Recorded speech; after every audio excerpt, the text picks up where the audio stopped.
Welcome, ladies and gentlemen. Today we have our natal, Mars, and all the zodiacs of the water signs only. What's really special and unique about this today is each of the two guests backstage that are about to come on, RyBland Astrology as well as AstroBrie Astrology. We all have one of these Mars signs in a particular zodiac being water. I got a Mars in Cancer, and both the guests each have either a Mars in Scorpio or a Mars in Pisces. They'll share that with you. So we're here to give you our personal experiences. I'm going to get ready to bring them up front. Before we move any closer or anywhere further, I'm going to say go ahead, hit the thumbs up and the likes button. Thank you for subscribing to this channel. You'll see both of their channels, whether it's Ryan's Instagram or Brie's Instagram / Facebook / YouTube. She has all those outlets as well. You'll see them in the chat. You'll also see them in the description. That said, I just want to let everybody know again, we're running this October 21st Eclipse event. All right. I'm giving out a free reading as a gift and celebration after hitting this 4K on YouTube. I want to say thank y'all as a form of support. So we're giving out a free reading, and you might see it here up on the screen. In order to get that reading, you're going to need to go ahead and check the comments to see like what does it take to win. Long story short, you got to come to this event. You'll get extra raffle tickets when you have the option to buy extra tickets. Every dollar you go over, every dollar you donate essentially is an extra raffle ticket. So that I'm gonna move forward and leave that alone for now. You'll see more about that in other videos. I'm gonna go ahead and welcome the two of these stars up in the building. We got AstroBrie right here. Now you're also seeing coming to the stage. Come on, add to the stage. Aha!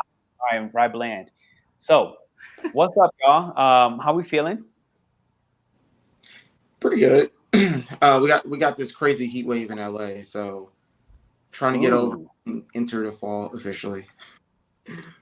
It's fantastic over here. Actually, it's gone. I'm up in Canada and Ontario, and it's super cool now. Finally, sweater weather. I am 22 Celsius and below kind of person. Anything hotter than that, and I'm not okay. Yeah. I hear that. Yeah. I got feels for you. I don't miss the heat at all. Yeah, no, I'm happier that it's cooling down here. Honestly, it wasn't overly hot, if I'm being honest. We did have like 2 months where it got like, all right, we got like a month and a half was like, what the F?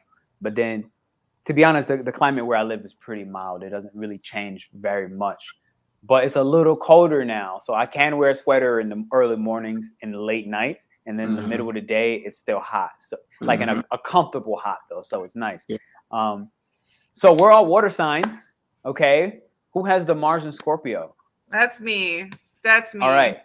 If you were to rapid fire 3 adjectives of Mars and Scorpio, what would you say? If you were just one word them. Directive. I know Scorpio gets a lot of shame for being secretive, but it's more like a plotting frequency. It's more like observing and connecting, and then so like strategic. Yeah, very strategic. Okay. And then there's and maybe it's the Pluto frequency of it, but there's this vibration of attraction that you don't even mean to have when you have Scorpio Mars. You don't even mean to have it, but people sexualize the crap out of you.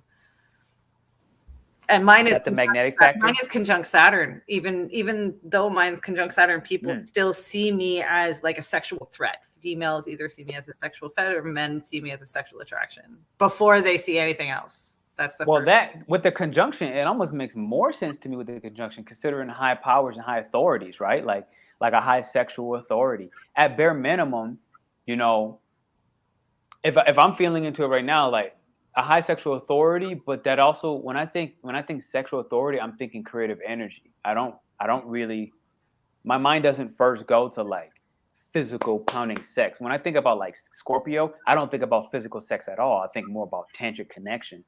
Yeah. So I mean, but that's just me. I think of Taurus for me is a little bit more of the physical forms of sex. Yeah. Even Aries as a part of Mars, I'm thinking more physical. But Scorpio, and maybe you could share more about this. I'm thinking more of like the tantric forms, like connection, you know, the invisible connection at the soul level. That's my fault. That's my feel. Yeah. No, I can totally agree with that. You have a Scorpio ascendant, don't you? You have a Scorpio I am. rising. Yeah. So I you've am. probably come into contact with quite a few Scorpio females in your and women in your life. All my No? life. Yeah. All my life. Yeah, It's we funny. don't- It's funny because we play- I hated Scorpios. I really did. But it was like before I even knew astrology, and all I knew was like that the girl that broke my heart was a Scorpio. She was a Scorpio. I mean, like obliterated. That heartbreak story, right? And then like later, I didn't know it was a Scorpio rising, and later I realized like, oh, that's why I hated her so much. I don't know how many times I've heard stories like that where people find their big three and they're like, "What? I hate that sign." Yeah. That was definitely me. I realized like I don't really hate this at all. I just didn't understand it. I didn't know what it was. I didn't know myself. You know, that's a lot of it. I really didn't know myself during that because this is like my high school going into college relationship, right? Like this like high school sweetheart transferring to university, and so it's like So she came to I didn't know. alchemize you into an adult. She alchemized me. Definitely obliterated everything. Yeah.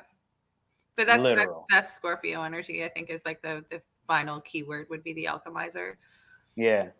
Mm-hmm. We take something, and when we're done with it, it's something completely different. Mm-hmm. So if you give your 3 words, and as I move on to Ryan, we had direct or directive. Which one did you mean? Directive. Like kind of like putting, like telling people what to do kind of thing? Knowing what to do with things. We just instinctively have this knowledge of what to do with things. Okay, that's different than what I first thought. Okay, cool. I understand. So directive, magnetic. Yes. Okay, but the way you described magnetic was like the sexual power and like, you know, like being considered like a sex symbol almost, like an image of sex itself. Yeah. And magnetic was the watered down version of it almost. Yeah. And then, I come from a Mars in Scorpio ascendant. My dad was a Mars rising ascendant in Scorpio, and he wore red leather pants and cowboy boots and long hair. Like he looked like a rock star at all times. He looked like women would see him and be like, he's sexy. He was 5'6". That's even funnier. But his personality was like massive. Right. But yeah, That's even funnier. It was Scorpio rising on the ascendant, and so I am the daughter of that, and especially with Saturn, right? Like that exemplifies the father energy. So yeah. What about? Do you have any brothers? No, I am an only child. I had my mom had 4 other pregnancies, and she's intuitively felt they were all boys. I was gonna say, do you have anybody you feel is, considering Mars being brothers? Do you have anybody you consider a brother? I have a sister, a soul sister, who's a Scorpio. She's like a 5-point Scorpio. Yeah. But all of my best friend brother types are Virgo energy. So Scorpio Mars, we had directive, magnetic / sexual, and then what was your third one? I forget the name. Alchemizing. Okay, cool. Yeah. So Rye, what about you? If you what's your Mars sign? Pisces. Mars in Pisces. Okay, this is the one that I feel like not many has ever really understood, if I'm being honest. Like I just feel like it has this natural, like it embodies the mystery of Pisces that you hear Pisces being associated with mystery. I feel like it really embodies it, but maybe today you can bring some light to like, what are your 3 adjectives about Mars and Pisces? I would say creative, spiritual, and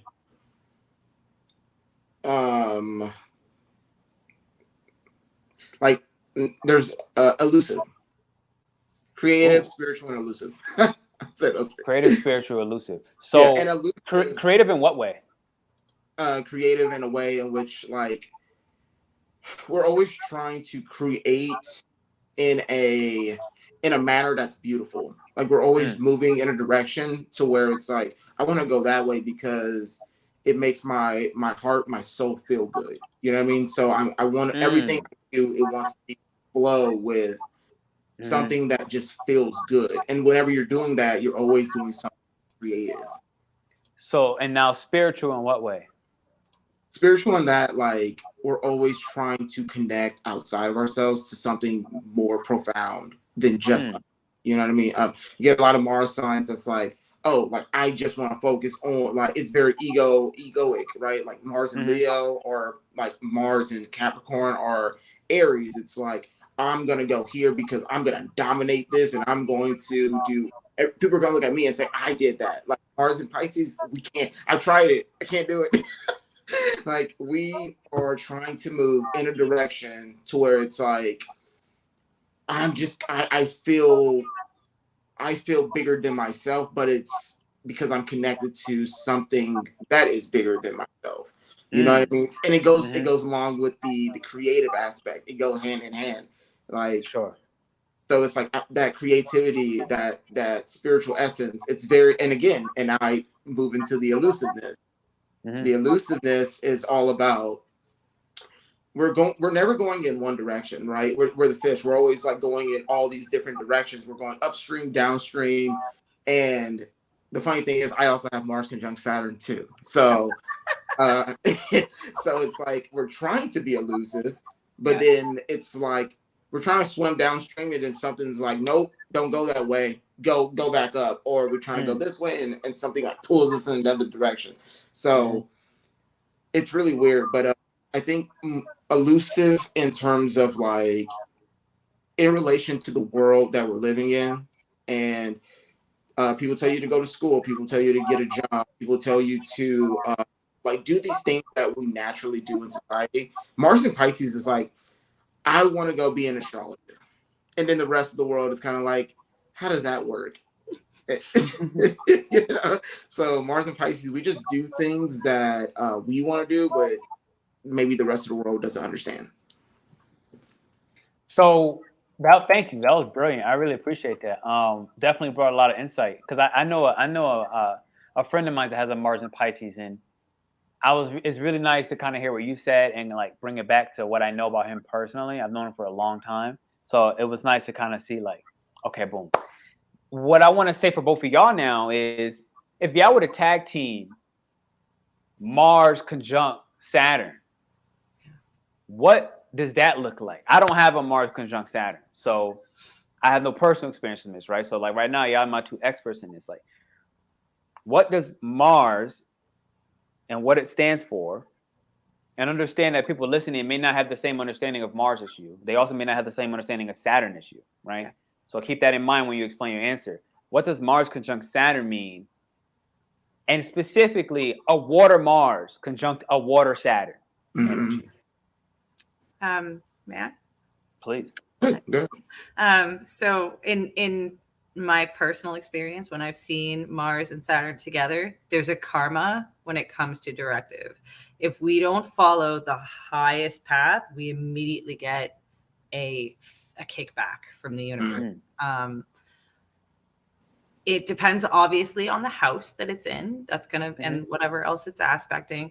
But in my personal experience in working with clients, what I've seen a lot of is having this pull from the universe of knowing there's a higher way or there's an easy way, and it's the higher way is always going to take a little bit more effort. It's going to take a lot more biting of the ego and pulling away from that, like, well, this is easy and it's fast and I can have it, but I know in my gut that this other way is the right way, and it's the responsible way. And when we follow the response, we get a positive feedback very, very quick. There's a very quick turnover to karma both ways, either positive or negative. The negative, though, because Mars is a sexual thing, when there's promiscuity, when there's any type of sexual deviance, the karma for that is inescapable. I've seen a lot of people who have Mars and Saturn together suffer with STIs. I've seen them suffer with failed pregnancies. I've seen them suffer with a lot of things that are karmically related to not being responsible sexually. Right. So once that's registered that, like, okay, if I follow the higher path, it's actually good karma coming back to me. It's a lot easier to get trusting of doing the hard thing and get comfortable doing the hard thing when you have Mars and Saturn after the Saturn return. the Saturn return will kick your butt when you have Mars and Saturn, because Mars and Saturn working together means that whenever your Saturn's affected or whenever your Mars is affected, those are working together. They're not separate. You can't separate them. So transits to them, like life-changing transits like the Saturn return, it affects both, and also affects the houses they're related to. So Capricorn and Aquarius and Aries and Scorpio are always affected at the same time. That was beautiful. Ryan, you went through your Saturn return already? I'm going through it now. It started this year, and I've got Saturn's just doing this swinging pendulum thing across my conjunction. Like once Saturn went into Pisces, it like, because I have Mars and Saturn at 1 and 4. So right when it went into Pisces, it was like, oh, we're here, and it crossed, and then I'm like, okay, I like felt a breather, and then it went retrograde. Now it's retrograding, so now it's swinging back, and I'm like, and eventually it's gonna go like forward again. I'm like, this is just too much, but I'm dealing with it. I'm working with it. So what she just said, even in the sexual arena, and that's up to you if you want to share anything, do you find some validity considering you're like actively in that when it comes to like being responsible with your sexual energy, which again may not be necessarily physical sex, but how you're using that creative life force? Yeah. And again, like the word sexual is so it's so potent, and it triggers a lot of people in a way. Like people, like, it is very Marsy. Like that word is in itself really Marsy. Like people like pay attention. People are like, oh wait, what they just say? But like the way I look at sexual energy, it's creative energy. That's all it is, right? When you have sex, or you make love or whatever, it's creative energy all the time. Like whether you use it for good or bad, or you just like being I just want to have sex, or oh no, I actually want to make love to create a child or whatever. But for me, I do have to focus on my creative energy. That Saturn is always there. It's like the apprentice and the master, Mars and Saturn. They're always together. They're interlinked. And you start getting this clash of which one am I being at all times. And if you're being the apprentice, Mars, and because Mars, it's always learning how to ascend and like how it's going to get to where it's going. Saturn's always there. It's like just rock steady, and it's trying to ground Mars all the time. Mars doesn't want to be grounded. So like I'm always having this push and pull with the Mars and Saturn, and it's always like a fight. You know what I mean? So, yeah, it's the energy is just so conflicting. But once like I get grounded in my creative energy, for instance, I'll give you like one really quick example because I'm just like Mars and Pisces. I'm going all over the place right now.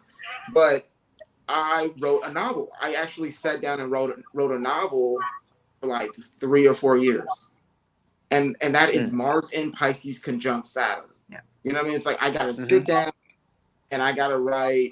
I wrote like 300 and something pages, but it's like that takes like persistence, and you gotta sit there and you gotta like really let your imagination run wild in a constructive way. And so I'm like, if I can just like channel that in every other way, then my Mars and Saturn is going to be just fine. Yeah. Sure. So that was a beautiful series on really just understanding what Mars in a water sign. And again, I don't have the Mars conjunction, so I can't. No, really but you have it in Cancer. You have it in Cancer. Mine's Mars in Cancer. I'm Mars in Cancer. What's that like? So if I try to follow the same structure so far, I got my 3 adjectives, right? Mars, I didn't think about this. Mars in Cancer, 3 adjectives. Potent. That's the first one that comes to mind. Very potent. And I'll explain that in a moment. Let me get the rest. Potent. Destructive. Sounds like Scorpio. These adjectives sounds like Mars. Well, I will say this as well. My Mars is 8th house. Oh, okay, never mind. So I do have an 8th house Mars, and my Mars does trine my ascendant. So I just lied. It doesn't trine my ascendant. It is a harmonious aspect. I don't believe it's not a trine. I don't know which one. It's one of those awkward quintiles, or I forget which one specific. It's like I don't know which one of those is the harmonious 135 one. I really not gonna get lost in the astrology of it. But I'll find it in the meanwhile. Yeah. But there's some harmonious aspect between going from my ascendant. Oh, I'm lying. That's why I didn't know. It is trine, but it's my Chiron in Cancer, trine in my ascendant. Oh, okay. So it's not my Mars. It's not my Mars. But in Vedic astrology, they say that even if it's not like in the same degrees, if it's in the same element, you can still consider it a positive aspect. And I do feel that. I really do. So it's probably why I kind of intuitively set it out. But what it does do, what it does do, I don't conjunct, but my Mars in Cancer does quincunx my Saturn. So there is an aspect between them. Yeah. There's an aspect. So a lot of what y'all both said, I can relate to it a lot. I think the quincunx has a different element than the conjunction overall, but it was like my Saturn is in Aquarius, right? So it's like understanding Aquarius and Cancer and how do they really kind of get along. And it took me a long time to understand that, but they actually are very closely linked when I did begin to understand it. So we'll get there. But if I say it, 3 adjectives: potent, destructive, and recuperative. Oh yeah. I was literally this earlier when I was prepping for this. So when I speak with my clients about understanding the signs, I try to get them to understand the weather related to the signs. So for Cancer, I would see a tsunami, gigantic waves. I had that dream. My partner has a fear of large water. He has Mars in Cancer. And it's the big waves that intimidate him, but it's his emotions that behave that way. It's his reactive ability that behaves like a big wave. I have it in Scorpio. Scorpio is more like a depth. It's still water. It doesn't move, right? And it's dark water. So there's like this no ground energy to, like, no bottom energy to Scorpio. And then with Pisces, you're talking about the mist where you can't see anything. You are in the fog. You can't see anything. So there's 3 different ways to understand the way the water's working, where I would say like Cancer's more of this like huge tidal wave. And then Pisces is more like that energy of not being able to know where you are and having to just intuitively lean into it. Where with Cancer, it's more like it's a lean into. With the water sign, with Mars, that's the key element of dealing with it, is you just have to lean into it and absolutely trust the process. I agree. I literally had a tidal wave dream like 3 nights ago, and I journaled about it. It was insane. And you know what's funny is like there was a grandma on the beach with me, like, and her and I both got to a mountaintop where the tidal wave hit and crushed everything except for her and I. And I actually didn't think she'd make it. Like, she was this old woman. Like, I don't even know how Cancer energy. That's you know what I mean? Like, Cancers are the grandmas, right? Like yeah, are always going to be your guide, and they're gonna show up. My partner, bringing up again, he's had nightmares of old ladies, and he has a strong Cancer frequency. Mars. I didn't think she'd make it. I didn't think she'd make it, bro. Like it was kind of one of these things. Like, we're both on the beach together, and we saw ahead of time too. Like, right, like almost like precognition. We were like, "Ooh, everything's about to get rocked," and we both knew it. But I started running up the mountain, almost like a race. A race. Was she running too? Hell no. She never did anything. She like blinked and was there. She did no physical effort, like nothing, because that's why I was so surprised. Like, I was at the top, and I look back, and like grandma's right there, and I'm like, how'd you get here? Like, she was just there. But it was kind of the thing where it was like she was wise enough to know how to walk the land, if you will. You know, like she just knew, like, so she didn't have to do all this physical assertion. So if I look at that, like any tidal wave dream, like if I just take astrology out and you look at any destructive cataclysmic event, generally, like it could be buildings and skyscrapers falling down. It could be a tidal wave crushing Japan. Any of those events, generally, it's like, okay, look, you're going through an entire makeover, everything. It's kind of what I meant with destructive. Yeah. Right. So like when I feel like when Cancer within me destroys, it's total dark feminine energy. And like, I'm not afraid of it actually in any way. Like, actually, I invite it. I really do, because I understand that like that grandma within me, that crone energy, when she decides to destroy something, she just knows better, period. Like when she takes something out, I don't really question it in the beginning. I'm always curious, like, why? But I also don't really question it either. And I realize, like, as I just say patient, which is kind of how she, was in this dream. Like she patiently got up there. She used no physical effort, but she was there. She was safe. Yeah. We both kind of got to watch the destruction.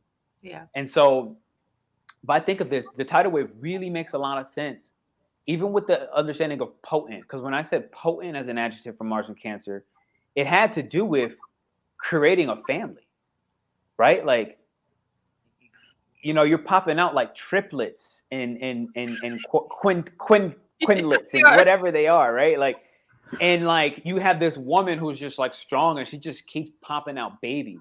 So mind you, I'm in Aries. And so Mars is run by my Cancer, right? Like my Aries has to respond. So Aries is like potent in conjunction with this Cancer energy, and it creates babies. Yeah. And so this might be something like this eclipse event that I had just said, right? It's just like, this could be a baby. I'm like, boom, I'm giving out this free reading. It's on this eclipse event. This is something that I birthed. And like Cancer has this canal, this potent canal that can keep up with Aries. Not only can it keep up with Aries, it can, my Mars and Cancer really helps me to retain that Aries energy, which is why like when I hear things about Aries and descriptions, I'm like, they never resonated, like ever. I'm like, I don't know what's wrong with y'all, but like my Aries doesn't operate like this, like, and it really comes down to Cancer, where Cancer is like retain that potency and wait for the right moment. And like, you know what I'm saying? So when the emotions finally roar, I basically am like not passionate about nothing that I'm not passionate about. But when I am, anything gets knocked over, no matter the hurdle. Yeah. And that's kind of the destructive power, the potency, but also the rejuvenation. Because it's like, once you tidal wave everything out, guess what? Now you have to restore the village. Yeah. And so I feel like this is my Mars and Cancer. Everything's fully moisturized. There's a fresh, fertile ground after a tidal wave. Things can grow very differently after the water recedes again, right? Exactly. Mars and Cancer is very fertile. It's always laying ground. I love that. I love that you mentioned that. That's really, really, really powerful for Mars and Cancer. Yeah. Super fertile. 1000%. It really is. So wait, I got my 3 adjectives. Did I do something else for y'all? Well, you do like that whole thing. So I think you're he said potent, and destructive, and rejuvenative. Rejuvenating, or something like that. Yeah. So let's do something fun. Let me see what this question says. What's the difference between Mars and Cancer, Pisces, and Scorpio? We're explaining all that right now, so just stay tuned, baby. So let's do role playing. Let's role play. All right. Mars and Pisces. Mars and Pisces. Let's role play. So here's how I'm gonna do it. I have a astrology dice right here, right? And what I'm gonna do is I'm gonna say between the two of you, pick masculine or feminine, Ryan or Bree. Oh, masculine. First one that comes. Okay, you're masculine. So if I roll masculine, you get to pick which zodiac sign first that you're gonna role play, whether it's Cancer, Scorpio, or Pisces. If it's masculine. If it's not, then Ryan gets my drama student stuff. All right, here we go. Here we go. Okay, I got Gemini, which is masculine. So you have your first choice. of who you're going to role play. Are you going to choose Mars in Scorpio, Cancer, or Pisces? To work with Gemini? No. Gemini was just helping us decide. Oh, gotcha. You get to choose between Scorpio, Cancer, or what's the last one? Shit. Pisces. Pisces, sorry. You see, Pisces forgetting stuff all the time. I'm over here forgetting. He's role playing. He's got it already. We have amnesia. Amnesia, right? Selective amnesia. I've realized that. They get to pick and choose. My partner's a Pisces, and she calls it she's like, yeah, I Pisces it out. I'm like, It's etch a what? sketch. It's like I Pisces it out. It's like, well, like when she Pisces something out, she can legitimately just blank it out of existence, like it never happened. It's crazy. It's like a gift. It's a total gift. Like it could be a mass calamity going on, and it's just like, huh? I have a Pisces sun, and I regularly, if I don't like someone, I can't remember their name.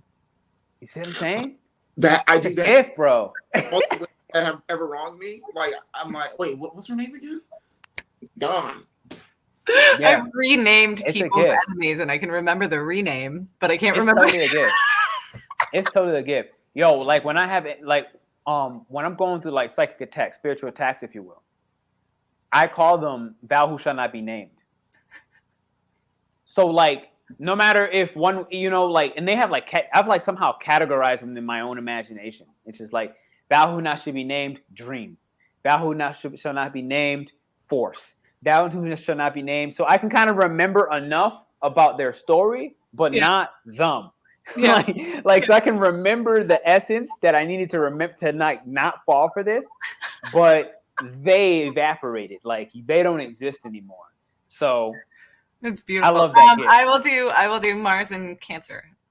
Okay, so Rye, now you have your second choice. Are you gonna choose Pisces? Or are you gonna choose Scorpio? Scorpio. Scorpio. Okay, so automatically I got Pisces. I got Pisces. So okay, let's create a role playing game. And if any of y'all have any imagination, this is Mars, us taking action right now on our imagination, and this gift that we have to create out of feeling, right? If you have anything y'all want to do to help structure this role play, let me know. But my intention, if I just try to get clear on the intention up front, is to embody these personalities so that the audience can have a better understanding of each one of these three natal water signs by the time we're done with this role play. That's my only intention. How you want to play that out, feel free. So you have any ideas? I feel like this is like it has the potential to like completely go off the rails in some type of way. But Pernell, I'm cool with that. You have to start. You have to lay the groundwork. You're the cardinal. Okay. So cool. I'll lay the groundwork. Okay, ready? So I'm Mars in Pisces. All right, here we go. I'm officially in character. I really don't feel like doing nothing today. Like absolutely nothing. But I don't understand why I get this way. I mean, yesterday I wanted to paint, and today I want to kill somebody. But that doesn't even make sense because I don't really want to kill anybody. I'm like, no. Like, I'm honestly way too gentle of a creature to feel so violent in this moment. But if I gotta be honest, I'm starting to feel a little psychotic. like I'm kind of losing my mind because when I think about painting, life is beautiful. And when I smell the flowers and take the time, I realize, so what about being a god makes me feel so horny? I don't actually understand. Like, what is all of this flow of emotion going on inside of me right now? Like, I feel like I'm just tumbling into stardust. And it's driving me crazy because I got to turn paper due. But I really don't care about that paper. So, okay, manifest. Nothing's happening. But don't worry, it'll get done. It'll get done. Right? But first, I'm a little hungry. I definitely need to eat some grounding foods because I am all the way in space right now. But I'd rather a Twinkie. So maybe I need a friend. I need somebody to help me to like, I'm feeling way too many emotions right now. I need somebody to help me fixate and just, I need a Scorpio in my life. Like, tell me just, take all these emotions, just create a little determination, a little clarity, a little directive, a little focus. Because right now, if I keep going like this, not only are my friends going to think I'm a sociopath, but I'm going to blip out of reality. So, you know what? Let me call my Scorpio up. Hold on. I know there's Mars and Scorpio. Oh, this is me. Meanwhile, let me just hit this sound bowl because, Lord. Hey, Ryan? What's up, man? Hello? Is that intentional? They're going to mean Pisceans it out. I hit the sound bowl and I just snapped out of reality. I really do have a Mars and Pisces. I just do one spiritual thing and I freaking cease to exist. Ryan. So what's up, brother? What's going on? No, I'm totally helpless. Ryan. Hello? Can you hear me?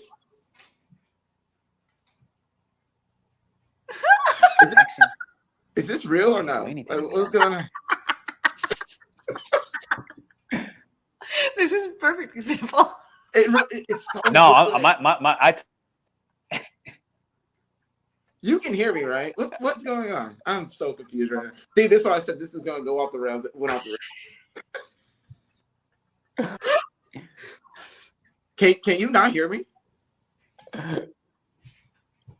I think you're starting to come back. I'm not going to hit the sound bowl again because I really snapped out of reality. Don't do that. Dude, the lifeline just severed. Okay, I can see that it's back. I got y'all back now.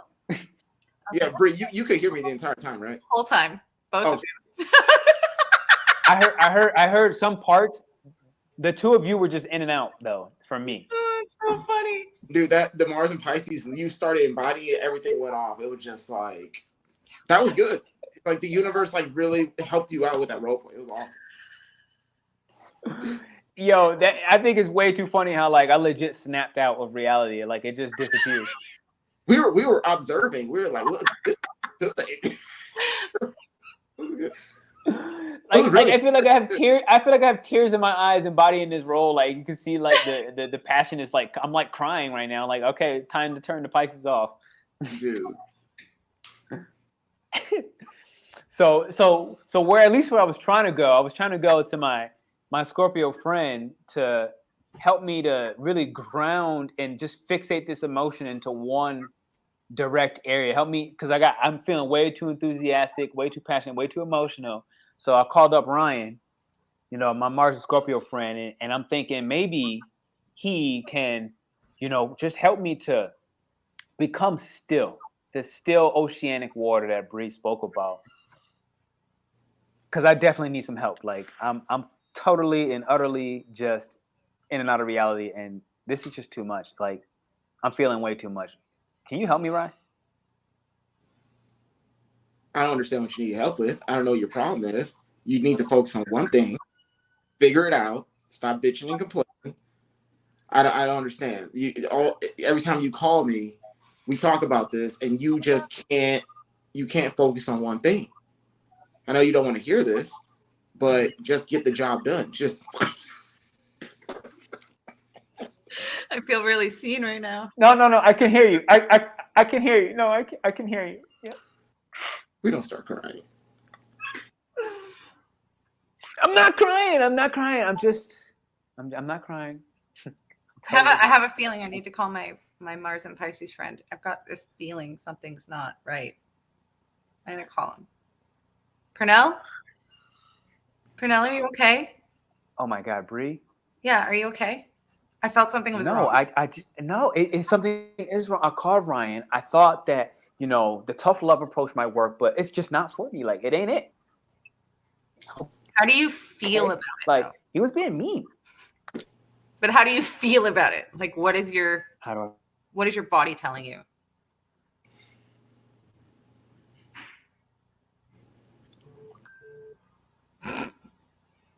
Just in such a flow that trying to feel. Okay, You know what I'm saying? Like trying to feel what I'm feeling really is high. expansion at this point in time. Bring your energy down. If you need to be upset about this, let yourself be upset about it. If you need to scream out loud about this. If you need to lay down and let some things out, let some things out. But just, it will pass. Okay? But don't ignore this feeling, because it's the feeling that's irritating you. Before you talk to Ryan, that feeling. Address that feeling. I'm gonna call Pernell back. Pernell, I'm calling you back. Ryan, ignore that asshole.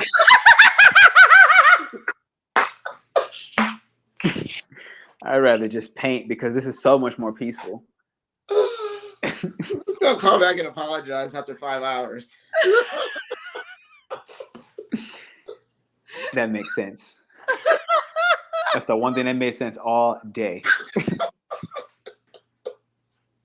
was like, hey man, Halloween's coming up. We should go see this horror movie. Oh my god. A lot of killing. True crime stuff, yeah.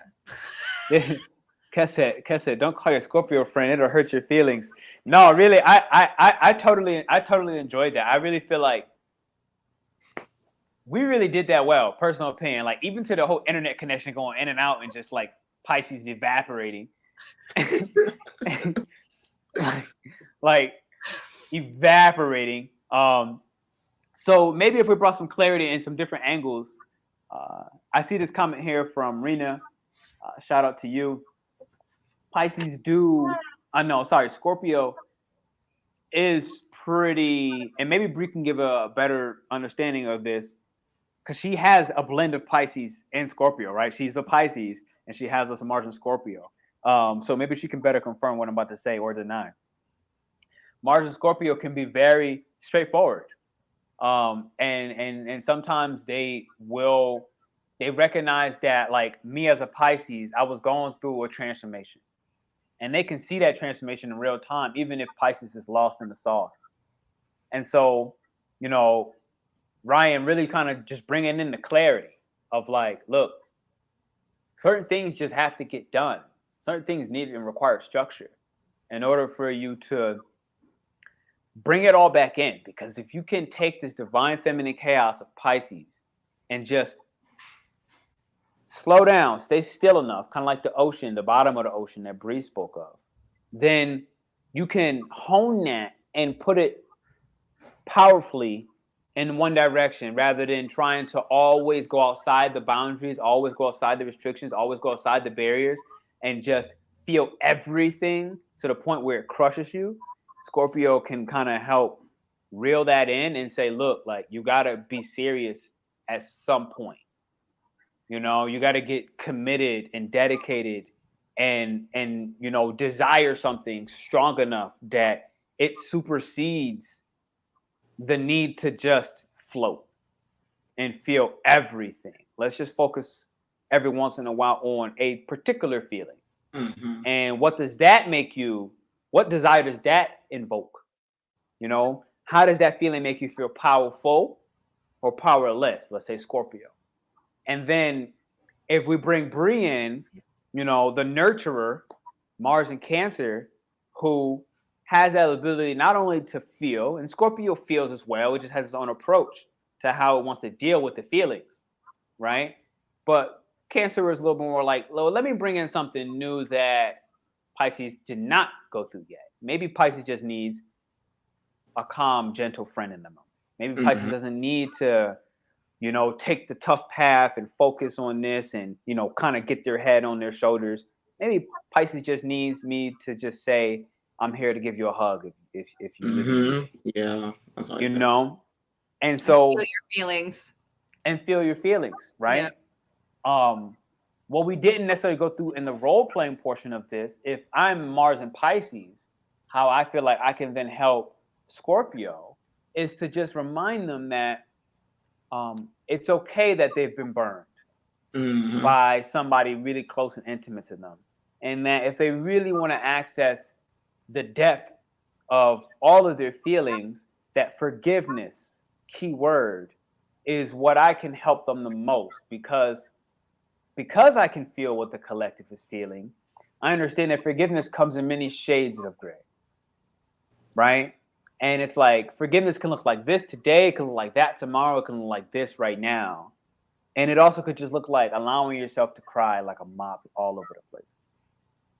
And that sometimes the release of that fixed water is a part of the forgiveness. It's it's like God asking you to release and let it go. Mhm. Right? And I don't know, what is Pisces helping Cancer with exactly? Maybe somebody can contribute there. What is Pisces helping Cancer with? It's kind of, I mean, because without like going on a tangent, like I always look at it as like I always look at it in a different way of like how we say like it starts with Mars in Cancer and Indigo, or I look at it differently. I'm like sometimes like starts with Pisces and we're just wide open, and then slowly but surely we start to close. Cancer starts to close, and then Scorpio is like just locked in this shell. So I think Mars and Cancer can help. I mean, what Mars and Pisces can help Mars and Cancer open up more. You know what I mean? Instead of even though you may be susceptible to again being burned by outside of your immediate circle, your family, your friends, like if you're just in that little fish bowl, you're only going to see the the same fish in that bowl. You'll never see what's outside that bowl, what's in the ocean. And Pisces is like, we gotta get out that fish bowl. You gotta throw yourself in the ocean. And this Mars and Cancer is like, but do not trust like these strangers. They might hurt me. And then Mars and Pisces is like, I'm hurt every day. People, random strangers do stupid stuff to me. They cut me off on the road. They throw things at me. Right. And you just got to take the risk. And then Mars and Scorpio comes in like on a even more extreme side. They're like, no, we're not doing that. But like that's Mars and Pisces. Like both of y'all just need to open up and risk the biscuit. You know. Yeah. Right. No, that's a great point. I like the whole. You got me most when it was like getting outside of that immediate environment, which is so impactful for Cancer, right? Like they could just stay in that what's considered safe, whatever that is, whether that's the actual house, whether it's the family unit, or some group that they feel they belong to, right? If you consider Cancer being the belonging in general, it's like belonging could be anything. You know what I mean? Like I could belong to a cult, and it's like, and they're my family. They're my family unit. But Pisces has that ability to say, look, you're bigger than this cult. You know what I mean? Like you're more than that. Like, there's a mystery beyond this little fragment of your environment. And you help me understand right now, Pisces is helping Cancer to realize the crab in a barrel story of like, look, every time you're trying to climb out of this cult, for example, the cult pulls you back in, and there's a world out there, let's say opposite side being Capricorn. There's a whole world out there that respects your abilities. You know what I mean? But you got to allow yourself to stop being pulled down by that same family that has made you feel safe. They made you feel safe then, but now they're starting to hold you back. Yeah. So that's kind of what I just got from Ryan's example. Well, Mars is about individualization too, right? It's about that being that I am energy, right? So when you put it in water, the I am is associated strongest with emotion, creativity, and subconscious. I have Mars in the 12th house, so it works very Piscean like as well. And with that, it's taken a long time for me to be comfortable even recognizing when I'm angry. And I've had this conversation. My partner has an 8th house Mars in Cancer, and he sees it the same way. There's this, for both of us, there's this like, we don't know when our patience is done until it's already done. It's kind of like when he explained it to me, that there is like, you know, when you're hungry and then you eat really quickly, you don't know you're full until 15 minutes after the food hits your mouth, right? So like if you eat too quickly, you're going to get overfull, you're going to get gross, you're going to get like, I don't feel good. It's the same thing with anger and levels of patience, right? Like if you don't know when you're done your patience, if you're moving too quickly. So Mars in a water sign, the biggest trick for them is to learn to slow down. Like, yes, trust the process, lean into it, but like learning to slow down so that we're not affected by our own watery ways more than the people are around us. Yeah, I'm emotional, like, and messy, and you know, and it's like I gotta ground it, because for me the most disgusting thing is because when I feel certain type, I'm usually even keel, and like I try not to get too riled up about things, but like when I do, it takes me a long time to calm down. That's that Pisces everywhere energy, right? Like it's just everywhere. How do I get out of here? I mean, because I have my Mars square Pluto, so I have my Mars square Pluto, and they're both in water signs. It's just by orb. Mars in Pisces, Pluto in Scorpio, but it's like you get fixated on that emotion, and then like you embody it, and then it's like Pisces has to remember to let it go, and it's this whole watery adventure. Yeah. No, I totally get that. I have my Mars is the strongest placement in my chart. Someone asked earlier which of the placements is technically the strongest, and technically it's Scorpio, because Scorpio rules over or is ruled over by Mars in general. And that's why a lot of people, when they think of Scorpio, they think of like a lake on fire, because it is this fire sign in water signs. It is this exalted, strong, masculine, penetrative, impregnative frequency in the water signs. And you end up with a temper unlike no other. When I'm angry, and maybe this is because Saturn's involved with mine, but my emotions are gone. I can rage, sure, and I can get loud, but when I'm super angry, I'm absolutely stoic and silent. There is no penetrating me. And my partner would call it radio silence. And there's just no getting through to me. I am a stone wall, and it's terrifying. It's much scarier. Quiet anger is much scarier than someone raging out. That's perfect. Saturn, quiet rage. Yeah. There's a lot of examples I'm thinking about right now, but it almost feels like when a guy shuts up too. When a what? Like when a guy shuts up in a relationship. Oh yeah. Like when he's stoic quiet. He just listens. Yeah, well, even when he's the quiet when he stops listening. Yeah. That one, because he's like, I've already tried to listen. Yeah, I've been told and it's not even have a masculine frequency. Yeah. Like I've noticed that like and I'm particularly talking about in a toxic relationship, right? When you got a man and a woman in a relationship, and the male, let's say the male is trying, and he's trying to support the woman. She's going through something. He obviously can see it. He also can see that she can't see it. Whatever, let's say it is. And it hits that point where he realizes nothing he says or does can help.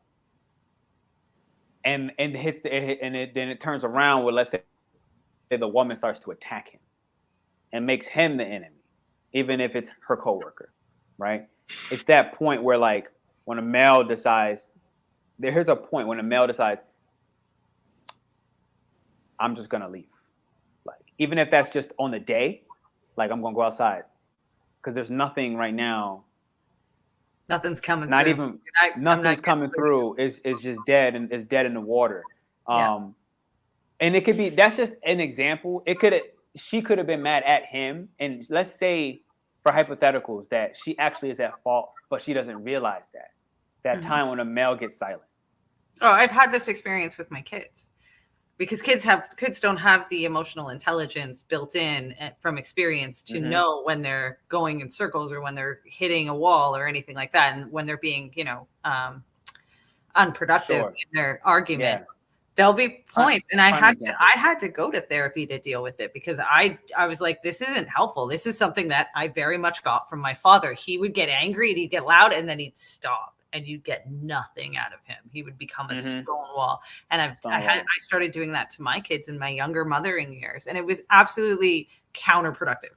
100%. Sure. There is no place other than maybe business dealings where that type of reaction is actually helpful. Yes, it's protective and it will save you from getting exhausted further in that connection. But for the most part, that stonewall energy, that radio silence, it's detrimental to the people who are actually reaching out and looking for an emotional support. They're being reactive and they're being attacking because they don't have a way to properly communicate what they need, which is probably some Cancer energy, which is nurturing and understanding. Sure. Makes total sense. Really, I don't know if you were doing that on purpose, but that was like a beautiful Mars in Cancer. I mean, like just the overall story of that, not necessarily the stonewalling part, but the mentioning of kids. You used one word, I forgot what it was. Protective, or you use a different word, but I was like, this is like a really good. I don't know if you were doing that on purpose, but that was like a perfect Mars Cancer. Because once you said kids, I was like, Mars Cancer. And you're like, I went to counseling for this.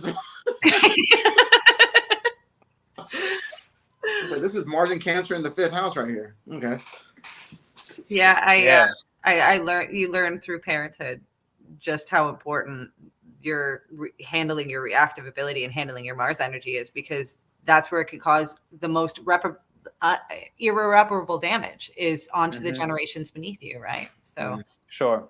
You have Mars in Cancer, Pernell, right? So like Mm-hmm. coming into a time where you might be having your own children or around other people's children or influencing children as an uncle, even, there is a wealth of ability that you have to be that person who can handle your own tidal waves so that you can lead as an example for little people to handle their own tidal waves, because children don't have the control. They learn it from the parents and the adults around them, right? So when we're able to handle our own emotions, especially when they're anger-led emotions, that makes a pathway for children to be able to use it as an example.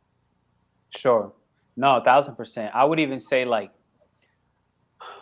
obviously I don't have kids. There's two examples that's coming to my mind that it makes sense. Pet, how much good karma it would present. I do have a cat. Sometime from then to then, I did adopt a cat. So I do see this with my cat, especially when she was a baby. Like, I got her in a baby, right? Like, let's say she's scratching furniture, and I'm like, I don't own this furniture. Like, my landlord owns this, right? Like, so like, there's this one part of like trying to protect the home, because one day it will cost whatever, you know what I mean? Whatever it is. But then understanding that my cat is a baby, or was a baby, and that, you know, it takes I was able to definitely see how growing up, being a child and having parents, how the reactions of my mother have influenced and shaped my reactions, and even projections of rage onto my cat. Yeah. And now it's like, I'm looking at it and I'm like, okay, well, there's this innocent little baby that, you know, I told her no once, I told her no twice, but essentially she needs to kind of understand in a softer and gentler way. Yeah. Right? Like, I found myself wanting to spank her straight up when she do something like that, to be like, well, she won't do it anymore. And then I realized, like, that's not me. But that doesn't work. Exactly. Work. And even more than it doesn't work, I realized it's not me. And so it was like kind of like deconditioning that pattern. That's also your Pluto in a water sign working with your Mars. Because your Pluto's in a water sign, right? So so I did check it out, and I am squaring.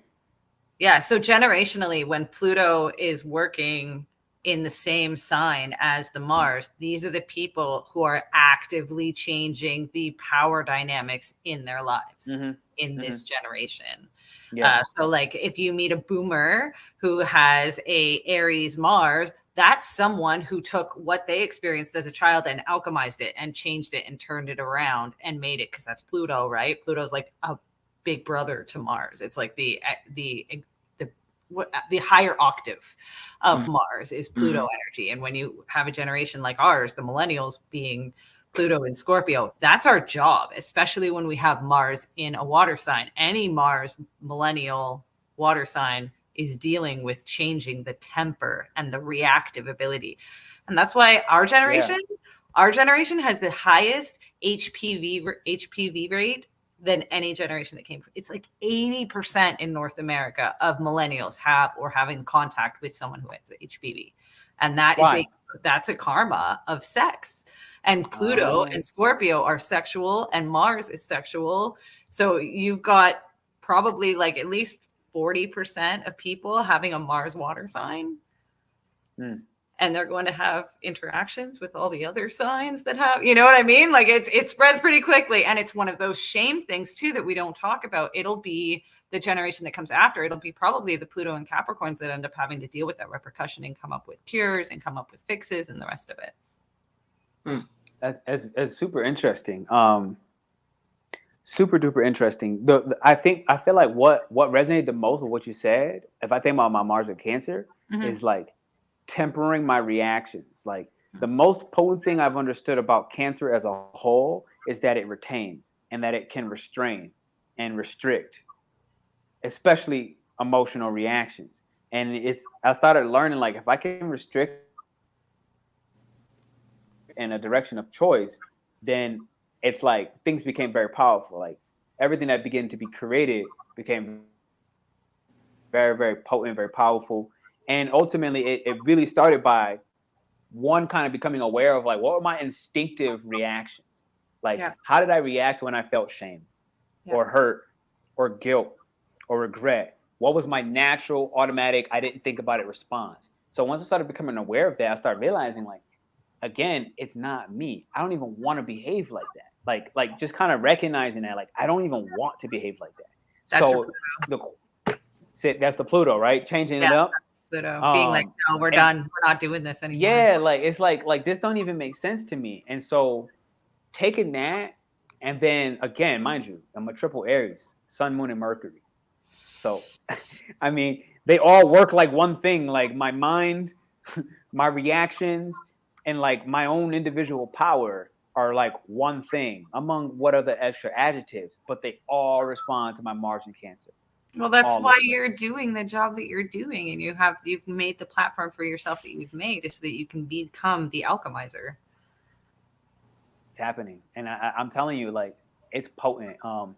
Something like with no disrespect, I had somebody who understands astrology reach out today, and they like flipped on me about a comment I made or a post. I just reshared a post about Israel and the conflicts happening in Israel and the Palestinians. And I have my own versions of ignorance around what's really happening.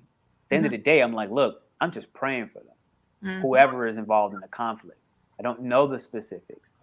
But I have somebody that is linked to this area, and they snapped. And I found myself responding like, huh? And then I'm like, look, like all I'm looking to do is pray for the people. Like I can admit that there's some ignorance in the matter, but it's like I wasn't born here. I was like, and I see that this is a passionate topic for you. So, help me understand. But I also simultaneously was like, and as a part of that, understand that like you're an aggressor right now. To me. Like you're like being truly aggressive, and I want to learn because you have personal experience from this area. But I don't learn very well of how I can pronounce this in a helpful way while you're, attacking me. Dude, and I was like, always, Mars and Cancer is always ready to defend. It's like, hey. And that's the thing. So my initial reaction, I wanted to kind of snap back at first. I felt the initial urge because like I ended up wording it in a Libra way, right? Like, thank God, all this Libra energy. I ended up wording it like a Libra, and I was like, okay, look, how do I create more harmony? Because I found myself wanting to say, boom, there was a date thrown out like 1943, and I'm like, I'm black. I was like, you want to start from the 500? So that was my, you know what I mean? Like, I was like, but I didn't take that path. I even like found myself starting to want to flip on that, and then was like, Pernell, this is not helpful. And it's like bringing one issue on top of another issue. This is not the path right now. I was like, chill. And I was like, you could tell that this is happening today, yesterday. It's a passionate topic. You've dealt with being black well enough to not have to sit there and throw that out there. So pause.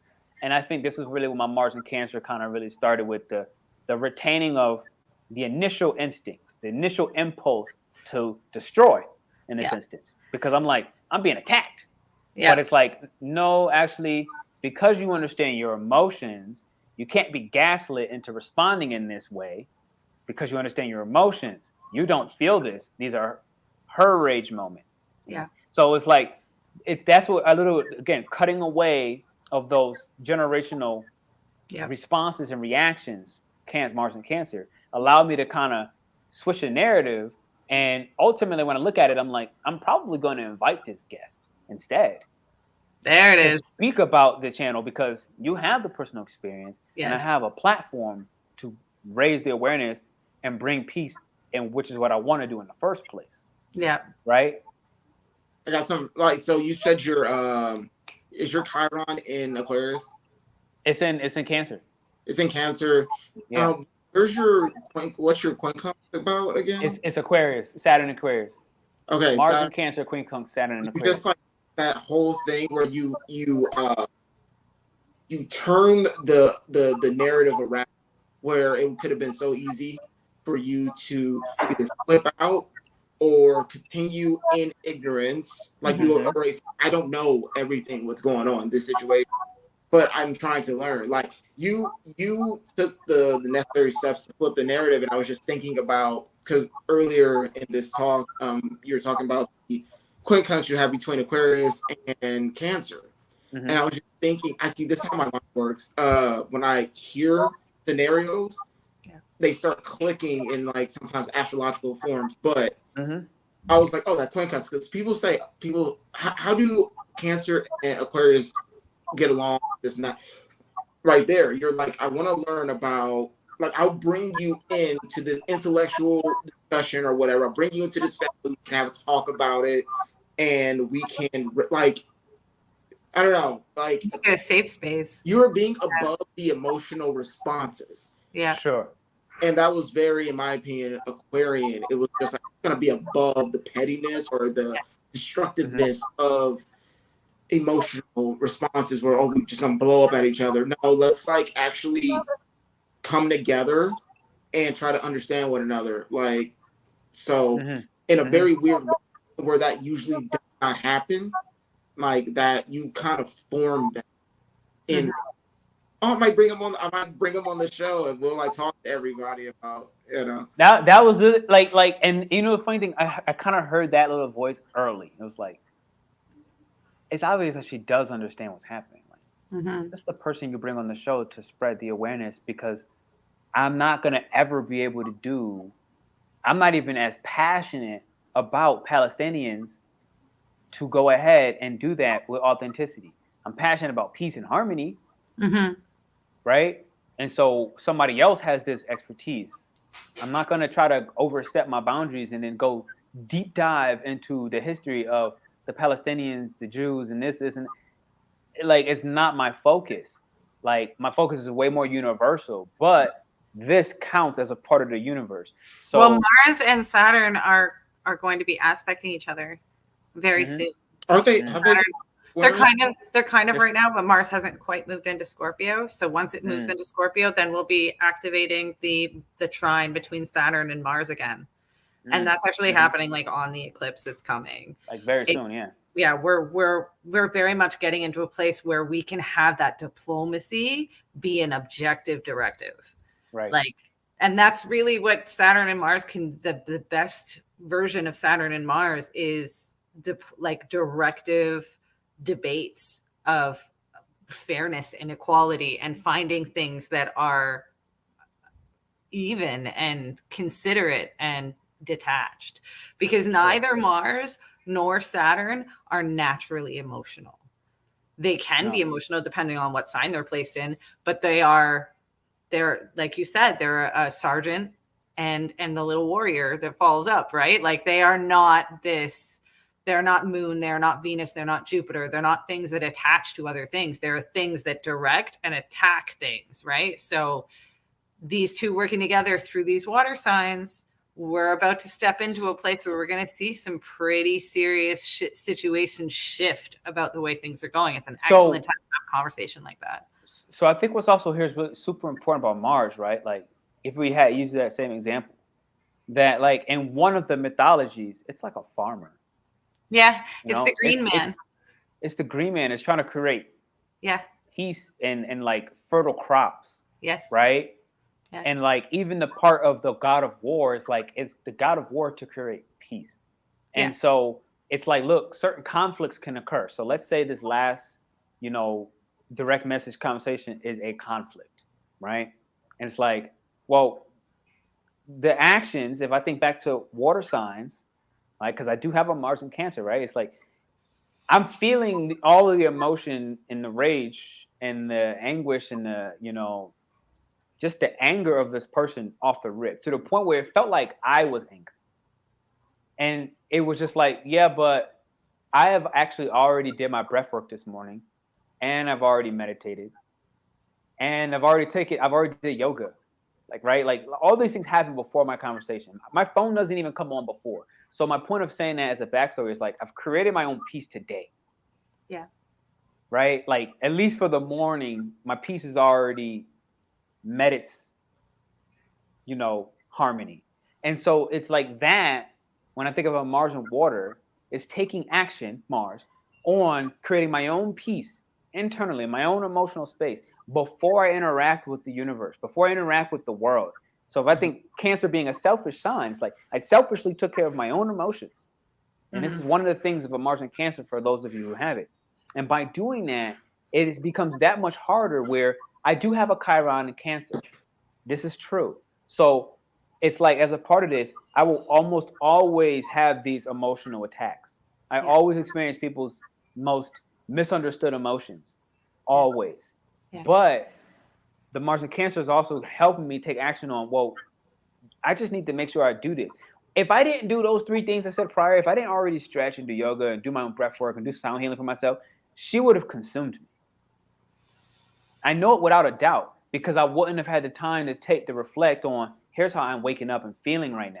Yeah. But because I did, I'm like, this is how she's feeling. Yeah. And so I was able to kind of announce that and essentially create peace. And that's my part of saying Mars as this green man, this fertile land, creating, mind you, I'm in the 8th house as well. So like significant relationships, right? If I look at just the fact that this is a person in the astrology space, it's significant enough. Yeah. Right? Just considering what I desire. And part of my desires is in the world of astrology. So how can I make this fertile and calm, where, yes, it's a conflict. It can be considered a battle, but the war is not between her and I. I can create harmony here if I just do what Mars and water signs are doing, like you said, and be still. Yeah. And just chill the fuck out, right? Like, I say that Cancer, of all of the signs, I think, and I'm curious about your opinion about this, but of all of the water signs, I believe Mars in Cancer has the hardest time taking time for themselves. So like prioritizing that, where Mars in Scorpio is like, I want to be alone. I'd rather be alone. Thanks. Like no one can affect me if I'm all by myself. And I'm pretty sure Pisces is the same way. There's this energy of like, I'm good. I don't need anybody else. But Cancer thirsts on that nurturing, being able to help other people vibration. So do you find that was a struggle for you to learn how to prioritize taking care of yourself before dealing with others? So I feel like there's timelines of me that will give different answers. Okay. I feel like when I was younger, what you said was flat out true. at this point today, I feel like it's exactly the opposite. Okay. So when I'm thinking, like, when what I mean by that, I'm saying, when I look at the first four zodiacs, Aries, Taurus, Gemini, and Cancer, for me, these are individual signs. They don't need anybody. They just need to focus on themselves. Those second four middle signs, they're operating with other people. They have to be interdependent. Yeah. Interdependence is a positive thing in my world. To be able to be interdependent, not codependent, interdependent. And then I think of the last four as these collective energies. Let's say the Pisces here. And it's like, these are like the world signs, right? Like, these are like, look, like 15 millenniums after this. The things I do today, I'm looking to do the things that's affecting 15 millenniums after this. People that like are not even born yet. Like a whole new species that the world doesn't even understand. We're not even human anymore. We're like eons, and that's a new race. You know what I mean? And so when I look at it like that, in this today world, what you said when I was younger, I would say 1,000%.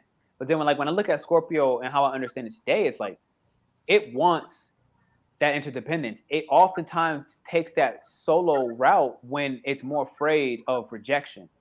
And that's like a different story where it's like only when it's in the stages of I'm afraid of being rejected. Yeah. Pisces, I still feel like it's just with everybody. So I feel like Pisces actually might be the hardest to want to go off and be alone, and keyword want to be alone. They need to be alone, personal opinion. They need that isolation space in order to sustain themselves, but they don't have to be, and not all the time, right? But when I think about it, I feel like truly as an individual sign, Cancer is the one that can truly be alone. But as a part of being alone, it knows when to be with people, because the moon still represents people. Yeah. Right? Like, so it is a people sign, but it only steps out with the people when it had enough time alone in its own home. Like if I like I have extroverted tendencies, but when I don't, people never understand or realize how much time I'm just by myself alone. And without it, I crumble. If I don't take time alone, I literally crumble in the world. So like I'll disappear for time frames, and I don't make announcements. I don't say, hey, I'm going to disappear for a while. I just, like the moon, have my natural cycles when it just benefits me best to disappear. A lot of those times are void of moon courses. Yeah. And I kind of like naturally align with it. Like when I know it's a void of moon, I'm automatically like staying in the house. But like part of me kind of naturally feels into that. Another part of me, I have calendars that tell me like it's void of moon. Like, so I'm like, okay, look, tomorrow's void of moon. Today I go hard. Yeah. And then I rest tomorrow. You know what I mean? But I'm kind of like, I'm just using that's kind of like that Queen comes back to Aquarius again, of like Aquarius being very like strategic on what routines will help me be an outsider. Mm-hmm. So if I'm an outsider to be extroverted in certain situations and area, the routines that help me do that is to make sure that I take this time of privacy. Because remember, Cancer is private. It is hidden spaces. It is private, right? The people inside your shell with you, those ones, they're the ones that experience your heat the most. Right? Whether it be positive or negative, no. So I live no, I live with my partner, right? Like our apartment isn't so massive. It really isn't. But my partner is almost equally needing as much space to herself. It's like the only relationship that I feel like has worked because of that. So like we have a pretty clear understanding. It's like for the most part, you deal with your own crap. And I deal with my own crap. And that's just what works for both of us. And as we deal with our own crap, then we kind of, from a grounded place, we can discuss our crap. But it doesn't really happen like in the mud. Now, the conditioning, if I think Cancer conditioning, the conditioning within me wants to stay with her or anybody who's in my belonging center during the most muddiest of places, the most muddiest of emotions. That's a conditioning. As I started understanding me more, I'm like, honestly, I don't want to deal with that. And I'm built for it. I can, but it's not necessary. And that was a very different story. Like, even though I can handle this, it's actually very much a distraction because my South Node is Cancer. I'm not here to do that in this lifetime. Mm-mm. That's not, What about you? you know what I'm saying? Do you find that like when you're in close proximity to the people you love the most, they feel your heat the most? They feel your fire? 1,000%. Energy? 1,000%. Yeah. And simultaneously, I understand that I'm a crap ton of fire. Yeah. So when I know that's the state, I go use it productively. So that's, again, part of like taking the time to myself. I understand, like, okay, like, and I've said this very clear. Like, I've had days where I'm like, look, today, it's not my day. Like, I might accidentally burn you. And it really ain't personal. I'm just running too hot. Yeah. And so it's like taking those times and spaces to just chill and introspect to my own helps me understand. I know when I'm feeling that. Yeah. And I could just communicate that. Now, let's say in stages where a partner can't respect that that's what I said. Then, yeah, usually they get burnt hot. But it's like that was also, I had to start learning to separate and realize, like, I kind of did my part. Like, I knew very clearly what was up. You set your boundary. Yeah. I set it up. And I knew, I was like, look, you're likely to get scorched. Yeah. Now, I've attracted, like you said, a lot of scorpionic energies where some of them loved being scorched. And then I would get drawn back into wanting to scorch, and then they want to scorch, and then it was this negative pattern that, like, I didn't understand. But again, timelines. It's not today. Yeah. What about you, right? Do you find that like your people that you are most like when you're in a partnership or when you're living with family that you struggle to not burn them when you're like, again, Pisces Mars, I think of like a hot sauna. Like when you're angry, you know, when you can't breathe and you're in a sauna and it's like, oh my God, the water's in my lungs. So, the funny thing about that is my fourth house is ruled by Mars. So I remember when I used to live with family, it was just constant. I mean, I'm talking about like every day or every other day, or at least like a few times a week, you're just arguing with family.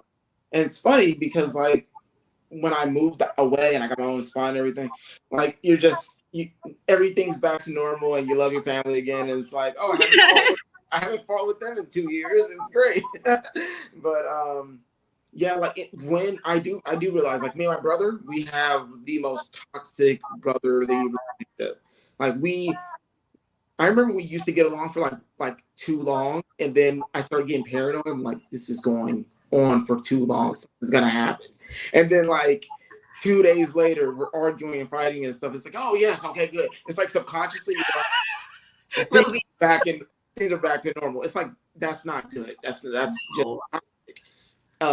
But it's funny. Like yeah, when I'm in close quarters too much with familiars, like things just eventually blow up. So I'm the same. Yeah, I found that I need my own space. I need to live alone. And when I want to go see people, I can go see them. When I want to collaborate with familiars, whether it's family or friends, I can do that when I want to. But I find like if I'm too confined in a space with anybody, and this has probably a lot to do with my moon in Aquarius as well, then my Venus in Aries too, I have a lot of like, I need solo stuff, a Capricorn rising. I don't have a very collaborative chart. I don't have a very, I want to live with 16 people and I want to, I want to go to parties every single day. It's like, no, I need to do my own thing. But when I want to do things with other people, then it's going to be a great time.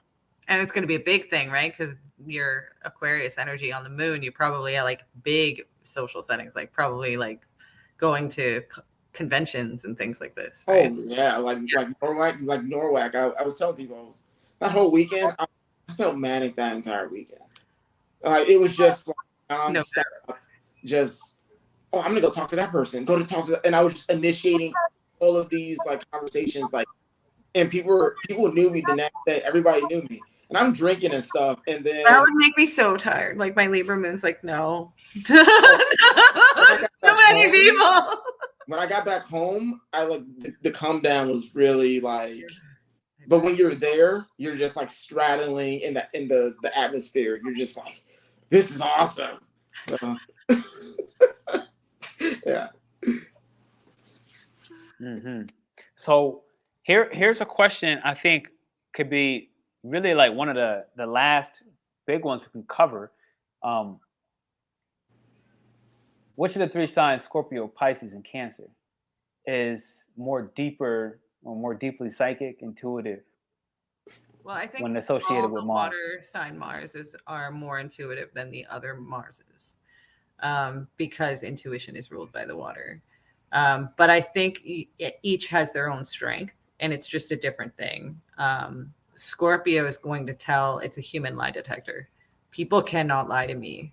It makes me so uncomfortable when someone's bullshitting themselves, and most of the time they don't know they're lying to themselves. They are trying to believe their bullshit, and I just get real quiet. I got nothing for that. My experiences with Pisces Mars is that they know what's coming. It's more of a precognizance antenna.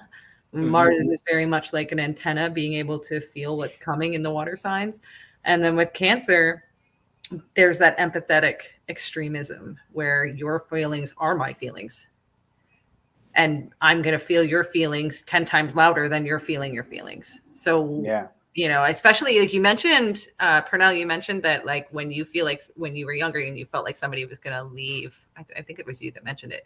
If you feel rejection, you'll reject first, right? So there's that, like, that's the amplification of empathy with.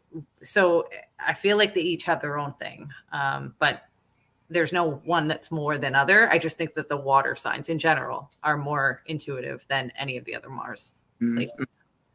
And also, by the way, Mars, and I can speak from this from my clients telling me about it as well as experiencing myself, Mars lovers are the most receptive as well.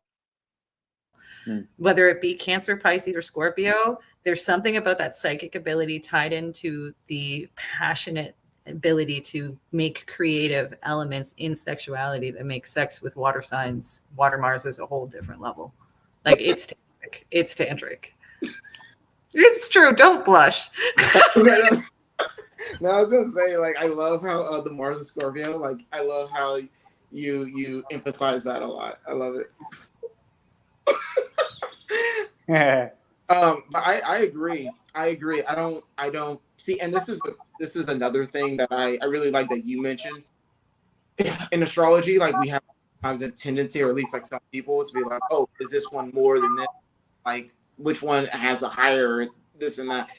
This is a great question, because I agree. I don't feel like there's any one more than the other. I feel like they're all operating on just like their strong points, or just more. You actually laid it out perfectly. Like how you mentioned, like Pisces is more precognitive. Like, I have dreams that come true. Does not happen all the time. It's actually very rare. But I've had, and they usually come in succession. Like, I'll have like a week where like 3 things come true, and I'm like, oh, like something is going on, and then it leaves and it comes back like 2 years later, and it just happened. But it's very Mars and Pisces. Yeah. And that's like Mars and Scorpio. Like, again, you laid it all perfectly. So I won't even like try to like, yeah. What do you think, Pernell? I think it all comes that you said the perfect word, stillness. With any Mars in a water sign, I feel like it always comes back down to stillness. Like it's like stillness is like the prereq to psychic abilities. Yeah.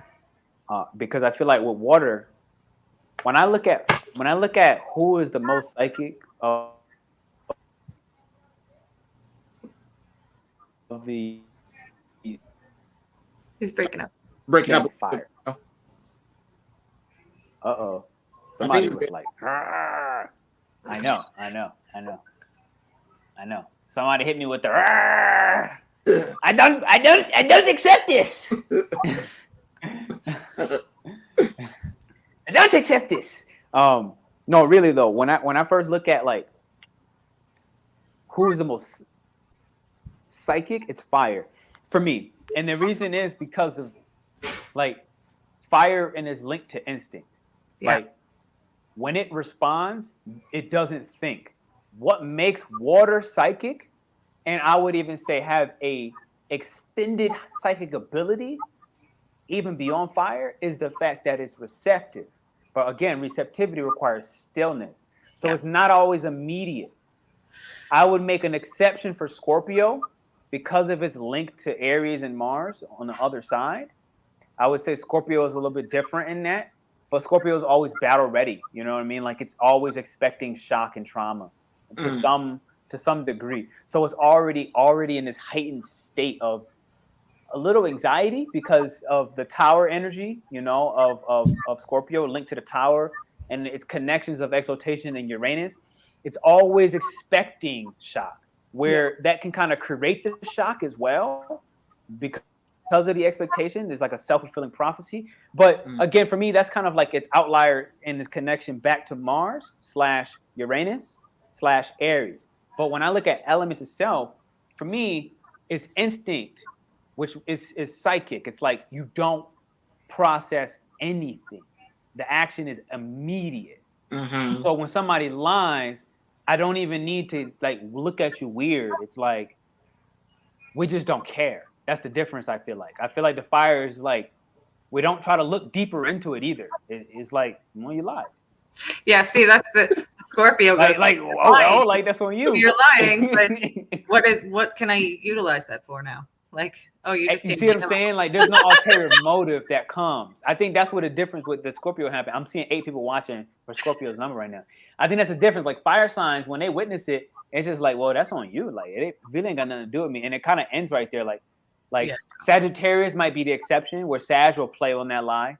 Yeah. You know, they like to play games with it. They'll see it, third eye, I see kind of thing, and they'll let you keep playing with yourself because they just find it entertaining. You know, it's just like, well, like I wonder how long this is gonna go on. You know, but Sag is different in that way, right? And it's very closely linked to Scorpio. It's like the next evolution out of Scorpio, right? So it still has a little bit of that attachment. But when I say all of that, I feel like water is still psychic in the way of its psychic ability is, it may not be as instinctive, but I feel like it's augmented. Yeah. And the more still the water can be, the more augment it becomes endless. You know what I'm saying? Like it's not so immediate, but it also has the potential to be like to seep through everything. Yeah.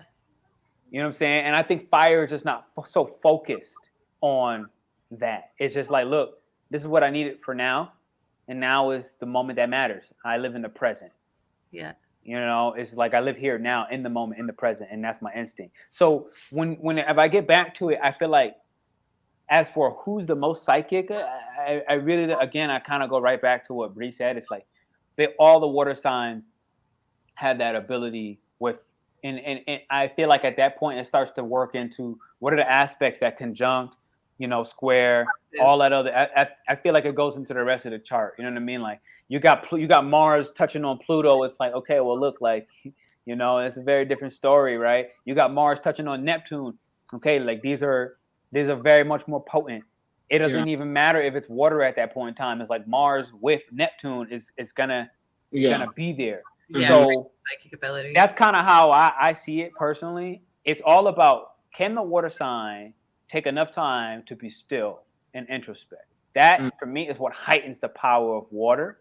Yeah. And realizing that they have a natural understanding of divine timing. So it's the fact that they don't rush that makes them more psychic to me, versus fire is a little more now. It's like they may not even be rushing, but it's now. And they're like, look, what's to come doesn't even matter. I kind of saw what's to come, but it's kind of like, it's always out of time with fire too. I've noticed that, like, sometimes it's so far ahead that it's like, that could take 16 years. You know what I'm saying? And it's like, it's too much. I just feel like they don't care to think that hard. You know, there's too many things happening in the moment to be like trying to figure out. Yeah. There's a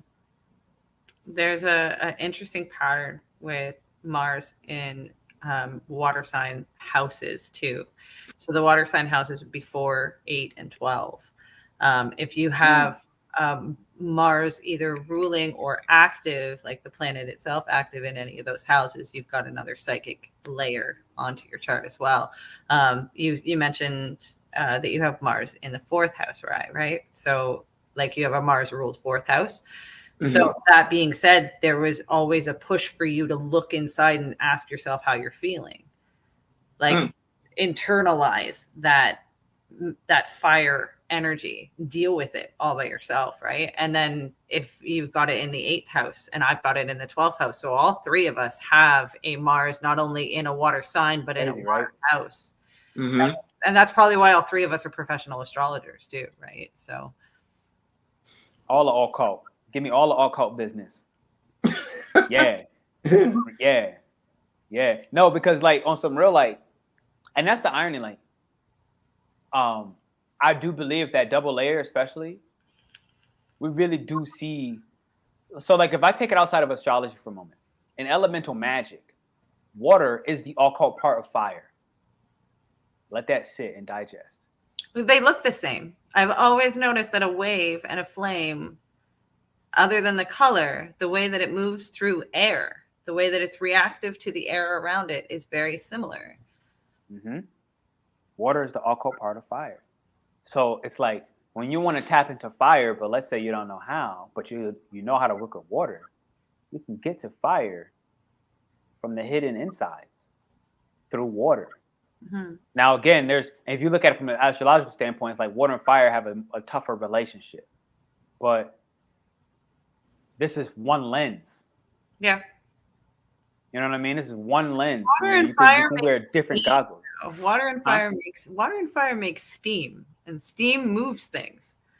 We had a whole locomotive movement based on steam, right? Like what steam can move things if they're working together correctly, and they're positively focused on the same goal. It can make things move. Yeah, it can also boil your skin.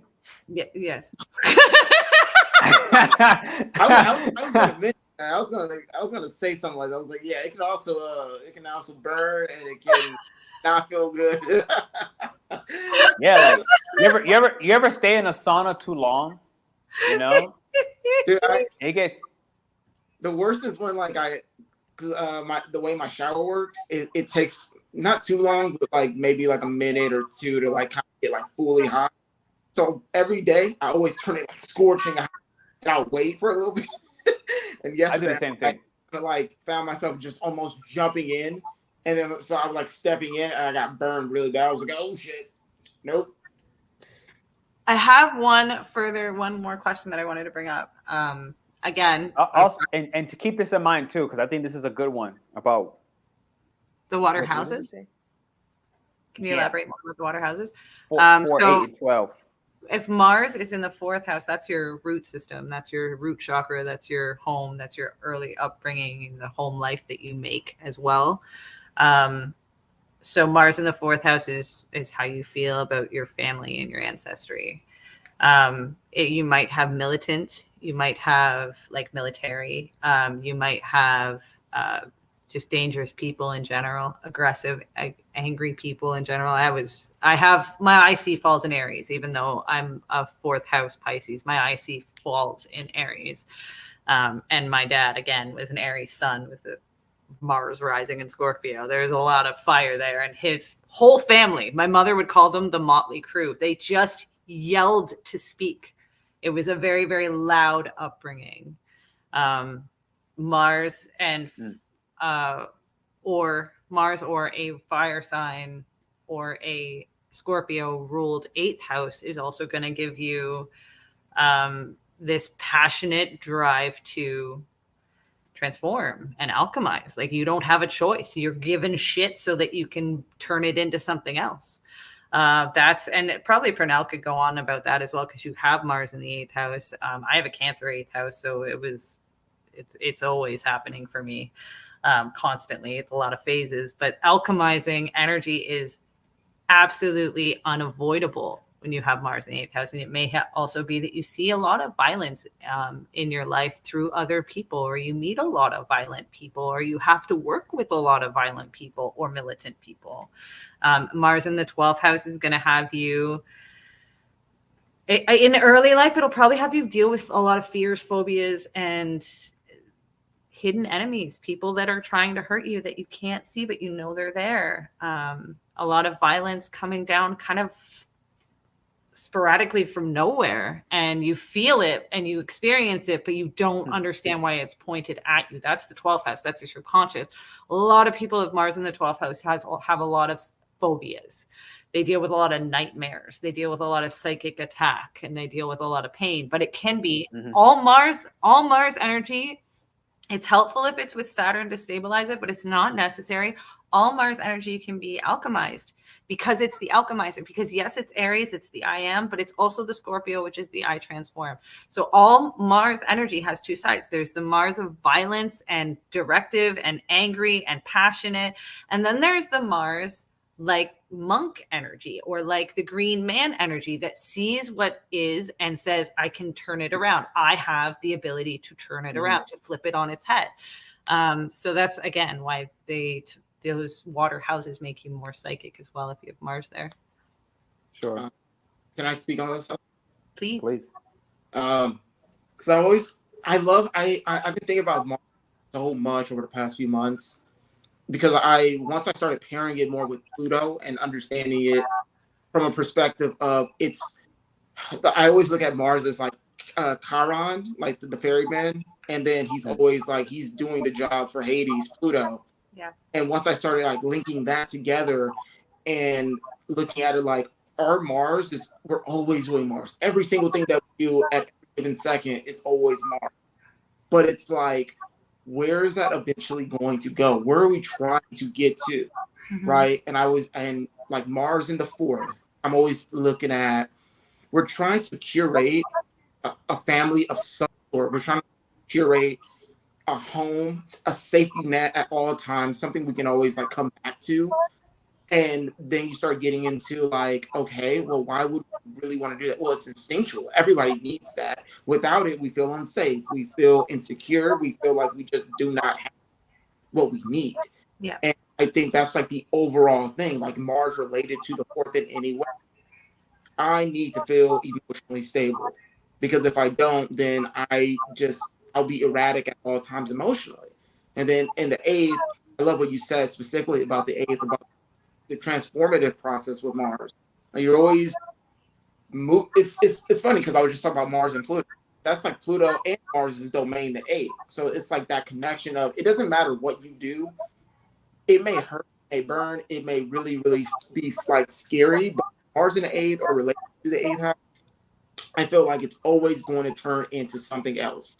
Wherever you started, if you started something in the 8th house, you may not even know what it's going to turn into, but it will turn into something greater than it already started. Mars in the 8th is just, like you said earlier, with how like you view Mars in each of the water signs, like how it just keeps going. It's that water it's never ending. And that's Mars in the 8th. It was actually KRS Astrology that gave me that analogy. It's one of okay. I like. Yeah. And then Mars in the 12th. I look at Mars in the 12th different than a lot of other astrology, but I'm always looking at, it's like you're walking towards the ledge. Yeah, that kind of takes me to the thing that I wanted to ask you guys about. I know we're getting long on this, but my partner who has a Mars in Cancer, we recently talked about the fact that both of us have really struggled with the lure of the void. Do you know what I mean when I say that? Like, you said beware of the void? The lure of the void, the pull of the void. So for me personally, and for him, it's, turning the car steering wheel into the other lane, or leaning over a ledge, or just feeling a pull to just dive into the ocean, like just a very destructive natural pull of this need to just see what happens, just do this super dangerous thing. It's a call. It's called the call of the void, or the pull of the void. And I think that might be a water sign Mars thing. Yeah, I mean, it's the sirens. yeah, but it's Sirens. I was like, man, that may be like what Mars in the 8th. 12th. It's 8th for him. It's 12th for me too, right? So.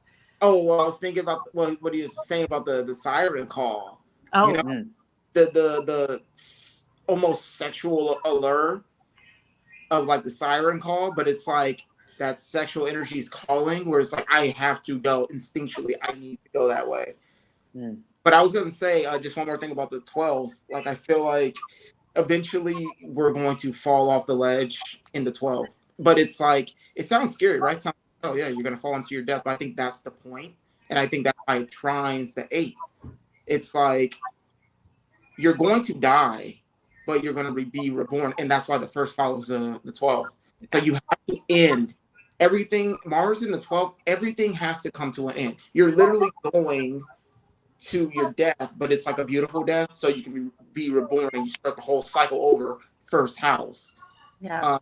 But I just think it's like everything comes in. It's like that saying, like you can't take all the stuff that you have in your life. When you die, you can't take it with you. Yeah. Yeah, it's like everything ends at the 12th. you know, which y'all both bringing this thought up for me. With Mars in the 12th, it feels like if the 8th is about, you know, dying and being reborn, and the trine of the 8th to the 12th helps us understand that this is a beautiful process. The 12th makes me feel like it's not about coming back in any physical form, rather than the actions that we taken as a collective to return to pure consciousness, yes, or can be considered God, right? Where it's like when we all do that, not just a few select people, right? When the few selects might be the one to kind of cut open that world and those different realities and timelines and more. But eventually, when we all do that together, we don't reincarnate. Yeah. Like once we return back to pure consciousness, if you will, where there's no physical body anymore, essentially it's the merging of we've returned back to one. Yeah. We no longer need separate versions, because the beginning of that 12 will go back to Aries, right? Like merging your head back through the void.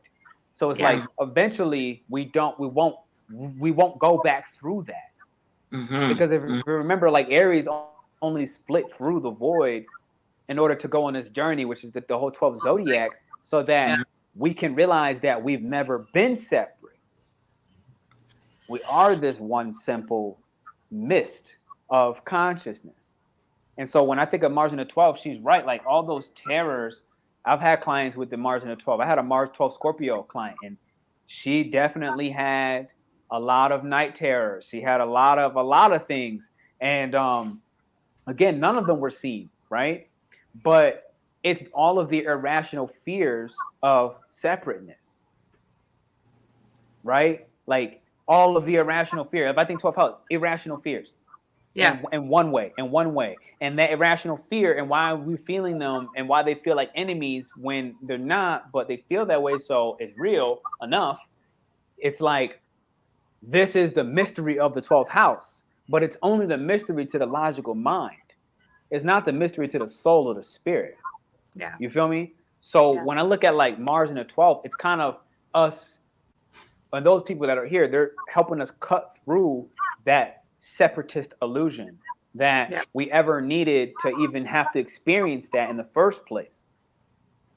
But it also is showing us that all of that, even in the ways in which we're separate and we see each other through each other's eyes or the soul, is all reminding us of how beautifully perfect everything is, as is. You know what I mean?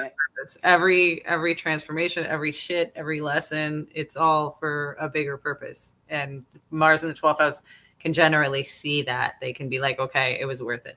It hurts, but it was worth it. Right. And that's that like martyr energy of Pisces type elements, right? Where it's like, this hurts so good. You know what I mean? Guilty.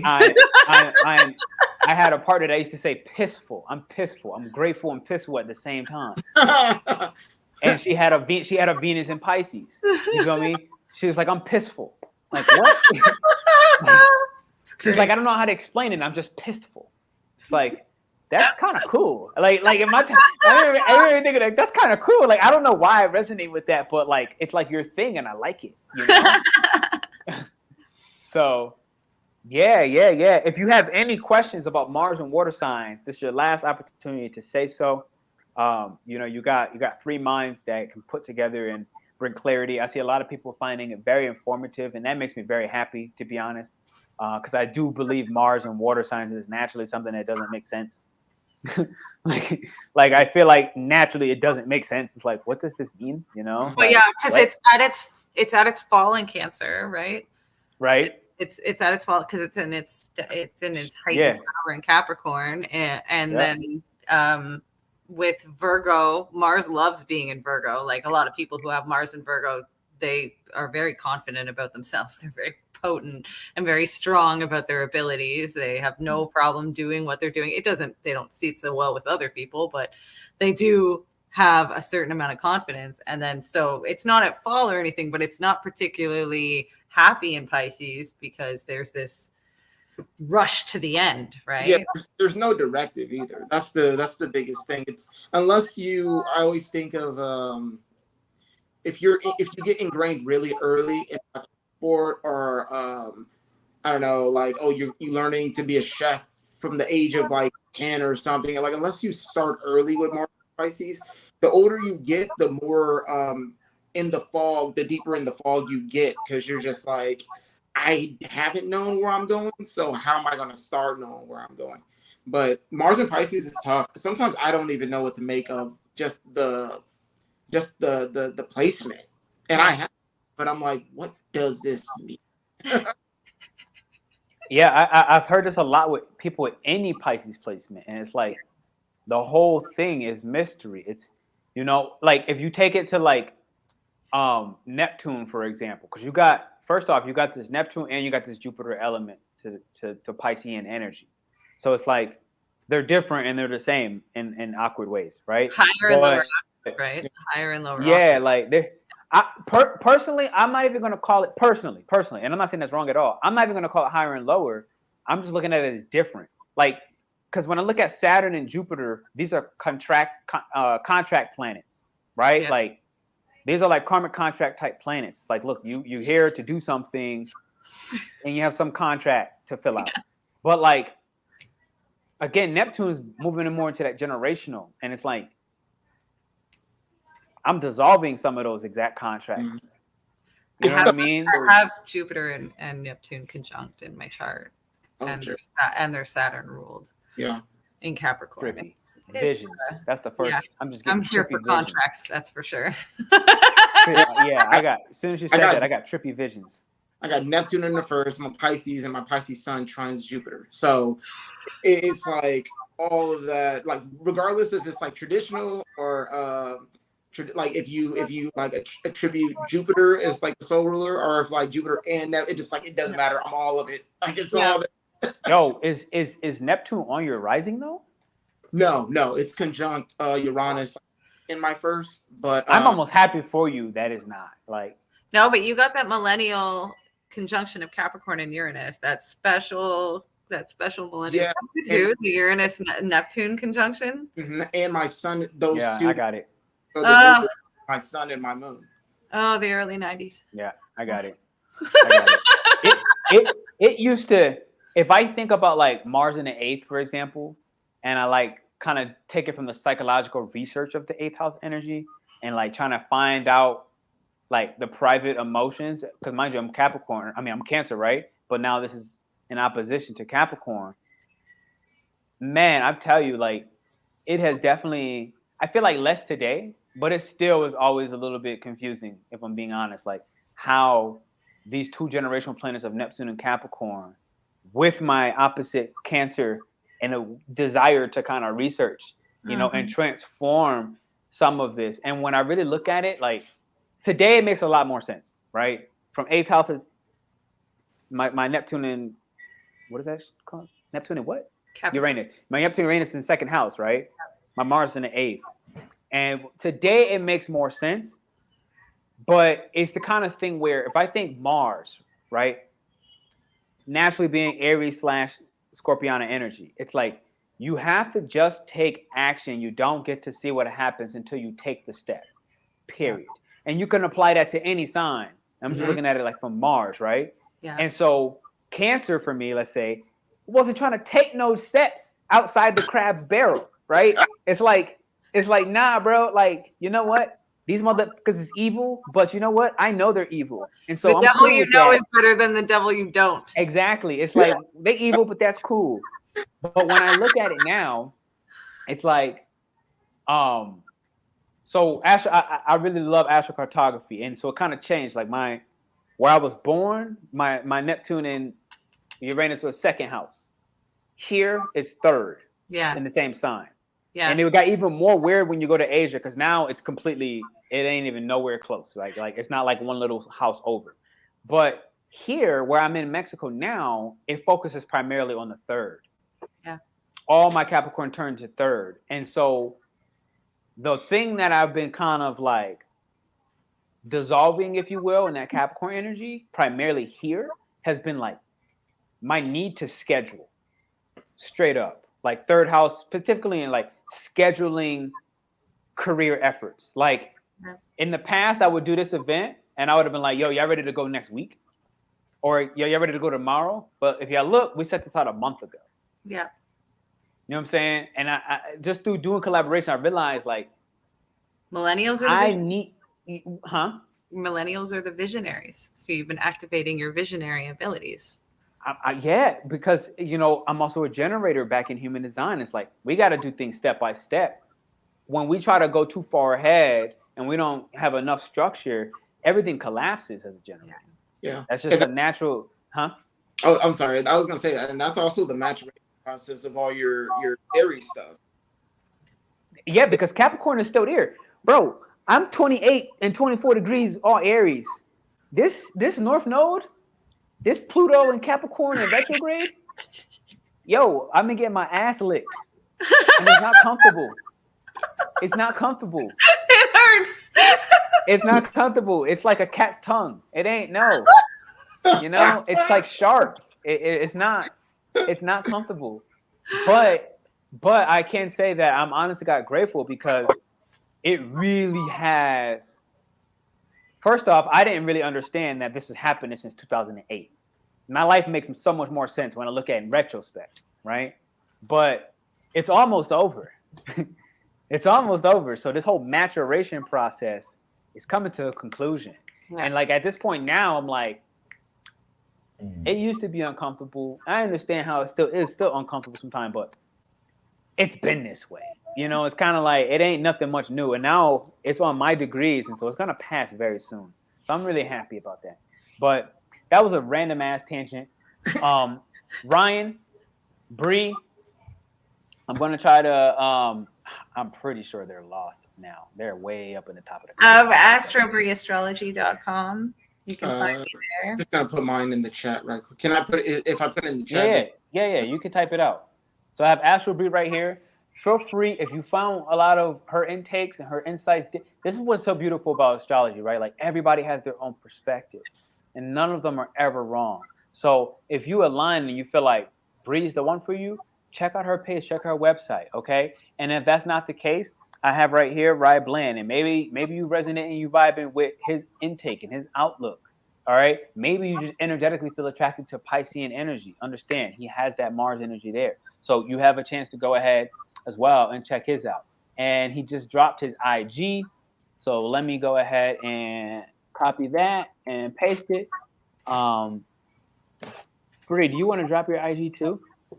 It's AstroBrie Astrology, so it's okay. So yeah, same name. Type in AstroBrie Astrology, and I just got right here. That said, I did want to make that announcement again once more.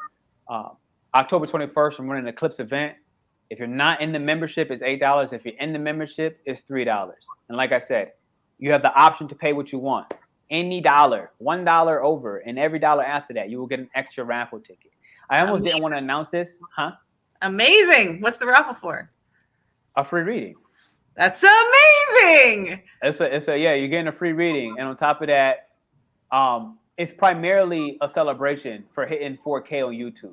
That's kind of what inspired it, because I've always wanted to do some kind of giveaway, and to be honest, life just kept moving, and it never hit for me. I was like, I wanted to do it, but I never did it, and so I feel like this Capricorn and that scheduling energy I just talked about, hitting my third now in Cap rather than my second, is really trying to look at, okay, how can I do these things and kind of plan them out and put some method to it, and rather than being so random, because I mean, in my career, most of my stuff has been random. I'm being honest. I'm like, if I felt like doing it, I did it. And if I didn't, whatever. And yeah, you know, it kind of, but now like Cap is like, yo, we need you to grow the hell up. So I was like, okay, chill, bro. Like, it's cool.